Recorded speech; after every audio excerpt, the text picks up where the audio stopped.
بسم اللہ الرحمن الرحیم۔ الحمد للہ والصلاۃ علی اہلھا مومنین کرام۔ آج آقا امام جعفر صادق علیہ الصلاۃ والسلام کی ایک خوبصورت حدیث کے ساتھ آپ کی خدمت میں حاضر ہیں، اور یہ حدیث اسی امید، اسی توقع اور دعا کے ساتھ میں بیان کرتا ہوں کہ اللہ رب العزت مجھے اور میرے سننے والوں کو، دیکھنے والوں کو عمل کی توفیق عطا فرمائے۔ ابن وہب سے امام جعفر صادق علیہ الصلوۃ والسلام نے ارشاد فرمایا، من اعطی ثلاثا لم یحرم ثلاثا، فرمایا کہ اے ابن وہب، اللہ جس کو 3 چیزیں عطا کر دیتا ہے تو پھر اس کو 3 چیزوں سے محروم نہیں کرتا ہے۔ جس کو 3 چیزوں کی توفیق مل جاتی ہے تو 3 چیزیں اور ہیں، وہ بھی اس کو حتماً عطا ہو جاتی ہیں۔ پہلی چیز فرمایا، من اعطی الدعاء اعطی الاجابہ، جس کو دعا کرنے کا سلیقہ آ گیا، جس کو دعا کرنے کی توفیق حاصل ہو گئی، اس کو قبولیت دعا بھی نصیب ہو گئی۔ جسے مانگنا آ گیا، اس کی حاجت پوری بھی ہو گئی، اس کی حاجت کو پورا کر دیا گیا جس کو دعا مانگنی آ گئی۔ اور امام علیہ السلام نے اس پر اس آیت کی تلاوت فرمائی۔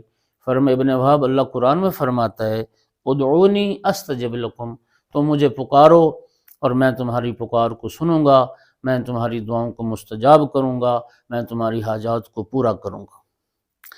دوسری چیز آقا نے ارشاد فرمایا، ومن اعطی الشکر اعطی الزیادہ، جسے شکر کرنے کی توفیق حاصل ہو گئی، اسے نعمتوں میں اضافہ بھی حاصل ہو گیا۔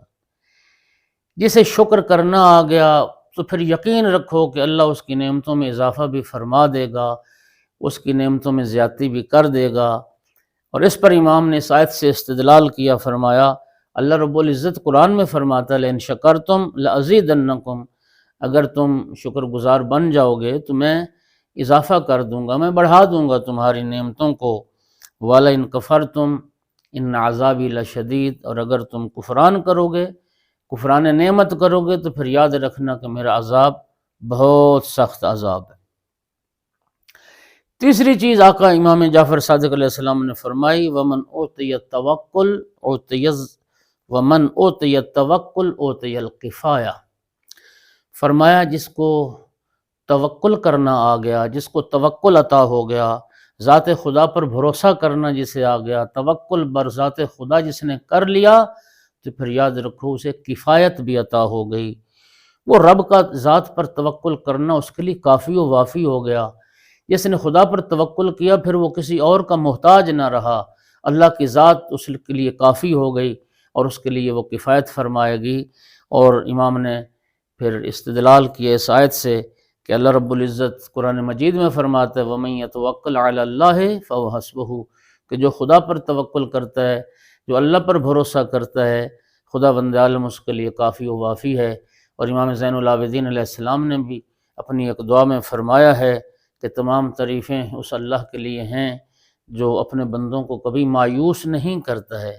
لوگ مایوس کرتے ہیں لوگوں کو، لیکن اللہ کی ذات سے جو امید لگاتا ہے، جو رب کی ذات پر بھروسہ کرتا ہے، اللہ کسی کی آس کو یاس میں تبدیل نہیں ہونے دیتا۔ وآخر دعوانا ان الحمد للہ رب العالمین۔